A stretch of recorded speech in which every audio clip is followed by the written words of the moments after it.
ভারত যেন কোনো ভুল ধারণার মধ্যে না থাকে। পদোন্নতির পরেই প্রথম বক্তৃতায় দিল্লিকে হুঁশিয়ারি দিয়ে দিলেন পাক সেনা সর্বাধিনায়ক আসিম মুনির। পদোন্নতির পরেই দাপট দেখানো শুরু। ভারতকে সরাসরি হুঁশিয়ারি দিলেন আসিম মুনির। সেনা সর্বাধিনায়কের গর্জন, আরও দ্রুত, আরও করা হবে পাকিস্তানের জবাব। মুনিরের প্রথম বক্তৃতাতেই ভারত নিশানায়। নতুন পদেই নতুন আগ্রাসন। সিঁদুর অভিযান ফের কি তেতে উঠবে? মুনিরের মন্তব্যে উত্তপ্ত উপমহাদেশ। পাকিস্তানের সুপার সিএসডি মুনির। তিন বাহিনীর উদ্দেশ্যে ভারতের বিরুদ্ধে যুদ্ধসুলভ বার্তা দিয়ে কি আবার অশান্তি বাড়াতে চাইছেন আসিম মুনির? দিল্লিকে সাবধান, সীমান্তে বাড়তে পারে সংঘাত, এমনই ইঙ্গিত মিলল মুনিরের ভাষণে। ভুল করলে ফল ভুগবে ভারত, মুনিরের করা সিগন্যাল ভাইরাল। সেনায় ক্ষমতা বাড়াতেই বদলে গেল ভাষা। ভারতকে কঠোর চ্যালেঞ্জ মুনিরের। এবার কি তাহলে ভারতও নিজের শক্তি দেখাবে? দেখুন, পদোন্নতির পর প্রথম প্রকাশ্যে বক্তৃতাতেই ভারতকে সরাসরি হুঁশিয়ারি দেওয়ার পাকিস্তানের সশস্ত্র বাহিনীর সর্বাধিনায়ক আসিম মুনির আবারও আলোচনার কেন্দ্রে এসেছেন।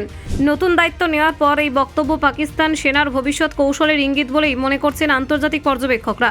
তার দাবি, ভবিষ্যতে কোনো সংঘাতের পরিস্থিতি তৈরি হলে পাকিস্তানের প্রতিক্রিয়া আগের তুলনায় আরও দ্রুত, আরও কড়া এবং সংগঠিত হবে, যা ভারতকেও মাথায় রাখতে হবে।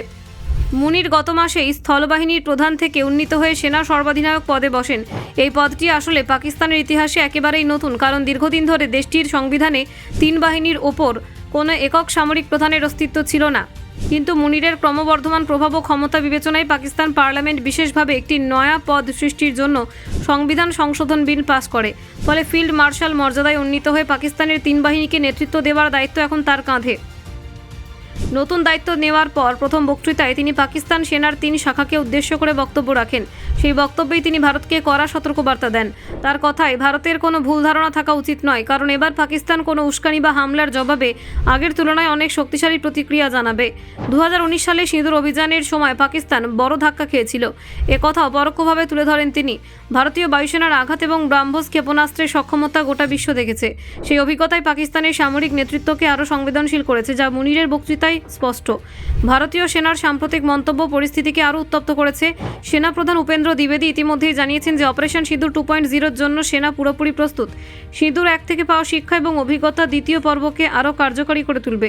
পাশাপাশি ভারতের পশ্চিমাঞ্চলীয় সেনার লেফটেন্যান্ট জেনারেল মনোজ কুমার কাটিয়ারও স্পষ্ট জানিয়েছেন, পাকিস্তান আঘাত করলে ভারতও পাল্টা জবাব দিতে প্রস্তুত সম্পূর্ণ।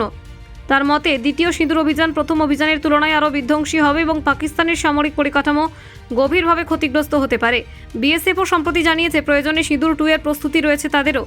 সীমান্তে ক্রমবর্ধমান উত্তেজনা, ড্রোন সন্ত্রাস এবং অনুপ্রবেশের চেষ্টা পাকিস্তানকে কঠিন অবস্থায় ফেলেছে, যা ভারতের সামরিক বার্তাকে আরও তাৎপর্যপূর্ণ করে তুলেছে।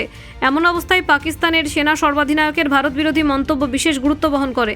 মুনিরের বক্তব্য থেকে বোঝা যায়, পাকিস্তান এখন কেবল প্রতিরক্ষামূলক নয়, বরং প্রতি আক্রমণাত্মক মনোভাবও গ্রহণ করতে চলেছে। ব্যুরো রিপোর্ট, অজানার দেশে।